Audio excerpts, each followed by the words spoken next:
Assalamualaikum warahmatullahi wabarakatuh. Kembali lagi bersama kami. Di sini kami akan menjelaskan terkait materi isolasi jasad teknik. Nah, perkenalkan terlebih dahulu di sini saya Wening Bekti Kusumaningrum NPM 1903 10 10 097 dan juga di sini saya tidak sendiri, saya bersama partner saya yaitu. Muhammad Iqbal Qaddafi, MPM 1903 11 0094. Nah, di sini kami dari rombongan C1, grup C, paralel C, angkatan 2019. Nah, yang pertama, pengertian dari isolasi jasa teknik. Nah, isolasi jasa teknik itu merupakan sebuah proses yang dimana dilakukan untuk mendapatkan biakan murni. Yaitu biakan murni sendiri itu merupakan koloni bakteri yang tumbuh terpisah dan bentuk koloninya itu seragam. Nah, isolasi bakteri ini juga bisa disebut proses memisahkan bakteri dari habitatnya di alam dan menumbuhkannya dalam sebagian biakan murni dalam medium baru. Nah, fungsi dan tujuan dari isolasi jasa teknik sendiri itu dia itu berfungsi untuk memisahkan satu jenis mikroba dengan mikroba yang lainnya yang berasal dari campuran macam-macam mikroba, serta tujuan dari isolasi itu adalah memperoleh biakan yang sudah tidak bercampur lagi dengan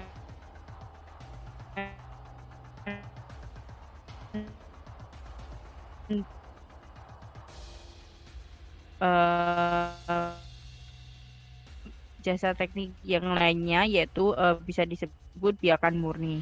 Nah, pemisahan bakteri kultural morfologi jasa teknik itu sendiri. Selanjutnya, metode-metode isolasi jasa teknik. Yang pertama, metode isolasi pada medium padat. Prinsip pada metode isolasi pada agar cawan adalah mengencerkan mikroorganisme sehingga diperoleh individu spesies yang dapat dipisahkan dari organisme lainnya. Setiap koloni yang terpisah yang tampak pada cawan tersebut setelah inkubasi berasal dari satu sel tunggal.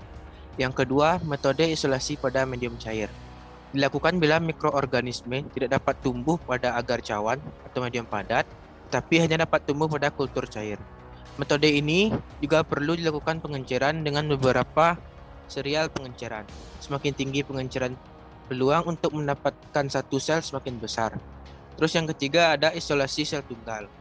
Metode isolasi sel tunggal dilakukan untuk mengisolasi sel mikroorganisme berukuran besar yang tidak dapat diisolasi dengan metode agar cawan atau medium cair. Sel mikroorganisme dilihat dengan menggunakan pembesaran sekitar 100 kali. Kemudian sel tersebut dipisahkan dengan menggunakan pipet kapiler yang sangat halus ataupun mikromanipulator yang dilakukan secara aseptik.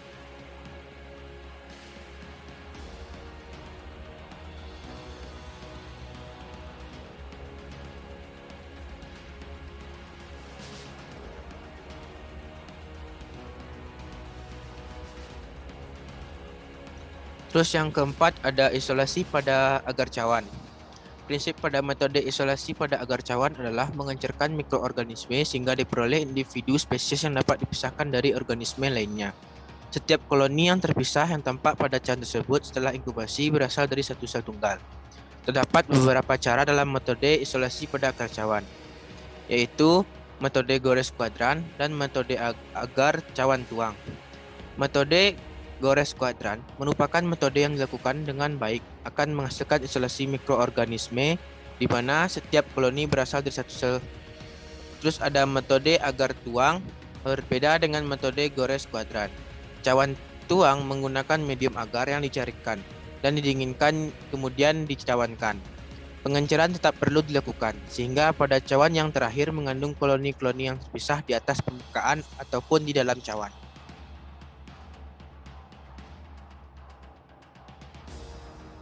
Selanjutnya adalah hal-hal yang perlu diperhatikan dalam isolasi jasa tekniknya. Beberapa hal yang perlu diperhatikan itu yang pertama adalah sifat dari setiap jenis mikroba yang akan diisolasi. Yang kedua itu tempat hidup atau asal dari mikroba yang akan kita isolasi tersebut. Nah, yang ketiga itu ada medium pertumbuhan yang sesuai dengan jasa teknik yang akan kita isolasi. Yang keempat itu adalah cara kita menginokulasi mikroba tersebut. Yang kelima itu cara kita menginkubasi mikroba tersebut. Dan yang keenam itu adalah cara menguji bahwa mikroba yang diisolasi itu telah berupa kultur murni dan sesuai dengan yang kita maksud. Dan yang terakhir atau yang ketujuh yaitu cara kita memelihara agar mikroba yang kita isolasi itu tetap merupakan kultur murni.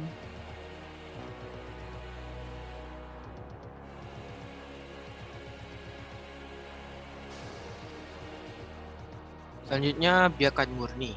Isolasi bakteri adalah sebuah proses yang dilakukan untuk mendapatkan biakan murni, yaitu koloni bakteri yang tumbuh terpisah dan bentuk koloninya seragam. Biakan murni adalah biakan yang hanya terdiri dari satu jenis mikroorganisme. Sedangkan biakan campuran adalah biakan yang terdiri dari berbagai jenis mikroorganisme. Terus selanjutnya ada identifikasi bakteri. Identifikasi bakteri dilakukan dengan mencari ciri pada organisme yang belum diketahui, kemudian dibandingkan dengan organisme yang telah diketahui. Identifikasi bakteri dapat dilakukan dengan dua cara, baik secara morfologi ataupun secara fisiologi. Identifikasi yang dilakukan secara morfologi dapat meliputi bentuk koloni, struktur koloni, bentuk sel, ukuran sel, dan pewarnaan bakteri. Pengamatan morfologi kemudian dapat dibagi lagi menjadi dua, yaitu pengamatan secara makroskopis dan mikroskopis. Pengamatan makroskopis dilakukan dengan cara mengamati mikroorganisme pada bagian-bagian yang nampak dan dapat dilihat dengan mata telanjang, seperti bentuk koloni, tepian koloni, elevasi koloni, dan permukaan koloni. Sedangkan pengamatan mikroskopis digunakan pada saat ingin mengamati pergerakan dan pembelahan secara biner, mengamati bentuk dan ukuran sel yang alami, pada saat mengalami fiksasi, panas, serta selama proses pewarnaan mengakibatkan beberapa perubahan. Pengamatan secara fisiologi dapat dilakukan dengan uji biokimia. Pengamatan fisiologi dapat dilakukan dengan cara pengujian seperti fermentasi karbohidrat, pengujian methyl red, pengujian Voges-Pasteur, dan pengujian oksidasi. Nah, yang selanjutnya itu ada koloni bakteri. Nah, koloni sel bakteri itu merupakan sekelompok sel yang dapat dilihat secara langsung dengan mata. Nah, koloni bakteri ini dia itu dapat berbentuk bulat, tak beraturan dengan permukaan cembung ataupun cekung, ataupun juga bisa datar, serta tepi koloni itu bisa rata ataupun bergelombang. Nah, yang selanjutnya itu ada sifat-sifat dari koloni bakteri. Nah, sifat-sifat umum yang dimiliki oleh koloni bakteri pada medium padat itu yaitu biasanya bentuk dari koloni yang bulat, memanjang, tepinya rata dan tidak rata, serta warna koloni itu ada yang berwarna putih, kekuning-kuningan, coklat, merah, jingga, biru, ataupun hijau. Nah, faktor lingkungan ini berkemungkinan dapat mempengaruhi bentuk dari makroskopis dari koloni bakteri yang tampak secara visual, yaitu tergantung pada medium yang digunakan serta suhu inkubasi dari pengamatan. Nah, dari pengamatan ini dapat dilihat dari bentuk koloninya, tepian, elevasi, dan warna dari koloni tersebut. Nah, pengamatan karakter mikroskopis masing-masing isolat itu meliputi pewarnaan gram dan bentuk sel suatu bakteri.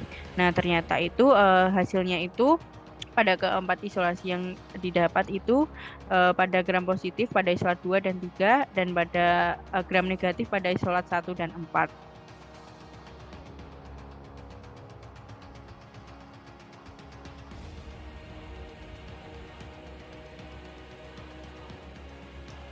Bentuk-bentuk koloni bakteri. Bentuk koloni bakteri ada yang sirkuler atau bulat bertepi, irregular tidak beraturan atau bertepi, dan yang rhizoid berbentuk seperti akar dan pertumbuhannya menyebar.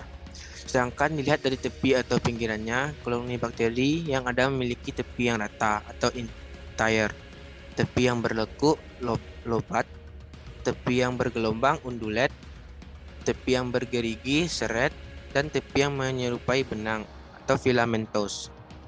Jika dilihat dari elevasi atau ketinggian pertumbuhan koloni bakteri, maka bentuk koloni dapat dibedakan menjadi koloni flat jika ketinggiannya tidak terukur, nyaris rata dengan medium, rised, ketinggian yang nyata terlihat namun rata pada seluruh permukaan. Convex, peninggian koloni berbentuk cembung seperti tetesan air, dan umbonate jika peninggian koloni berbentuk cembung di bagian tengah lebih menonjol. Supaya lebih jelas dapat kita lihat pada gambar yang ada pada slide ini.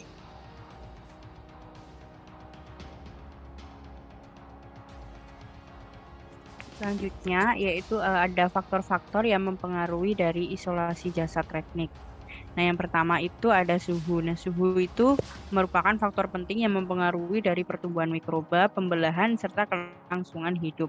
Nah, suhu yang rendah itu biasanya dia memperlambat kegiatan sel bakteri, serta suhu yang tinggi itu dia itu meningkatkan taraf kegiatan sel. Nah, di mana tiap jasa teknik itu memiliki batasan suhu terendah, tertinggi, serta batasan-batasan berhentinya tumbuh dan suhu optimum. Yang kedua itu ada nutrien, nah, di mana nutrien ini dibutuhkan untuk membentuk energi dan untuk menyusun komponen-komponen sel dari jasa teknik. Nah, kebutuhan nutrien ini untuk setiap jasa teknik itu bervariasi. Yang ketiga yaitu tersedianya air, di mana sel jasa teknik itu memerlukan air untuk tumbuh serta berkembang biak. Nah, yang keempat itu ada nilai pH dari medium yang kita gunakan, di mana nilai pH itu sangat mempengaruhi jasa teknik yang dapat tumbuh.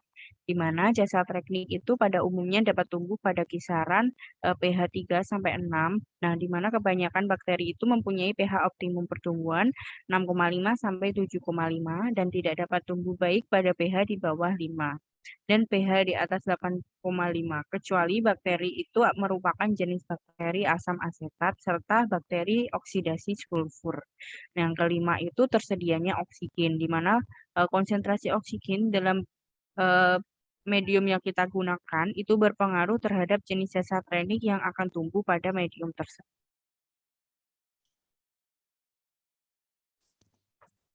Selanjutnya, percobaan isolasi jasa teknik. Pada percobaan, bahan-bahan yang digunakan adalah aqueous, etanol, ekstrak daging, pepton, dan agar. Media yang digunakan adalah nutrien agar. Mikroorganisme yang diamati yaitu yeast. Dari hasil pengamatan mikroskopi, isolasi jasa teknik didapatkan pada isolasi pertama di perbesaran 40 kali 10 terlihat bentuk kokus dan berkoloni. Pada isolasi kedua dengan perbesaran yang sama terlihat berbentuk bacillus dan berkoloni.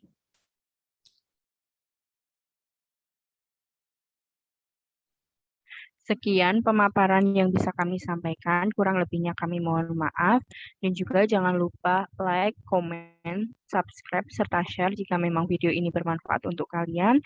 Kurang lebihnya kami mohon maaf. Wassalamualaikum warahmatullahi wabarakatuh.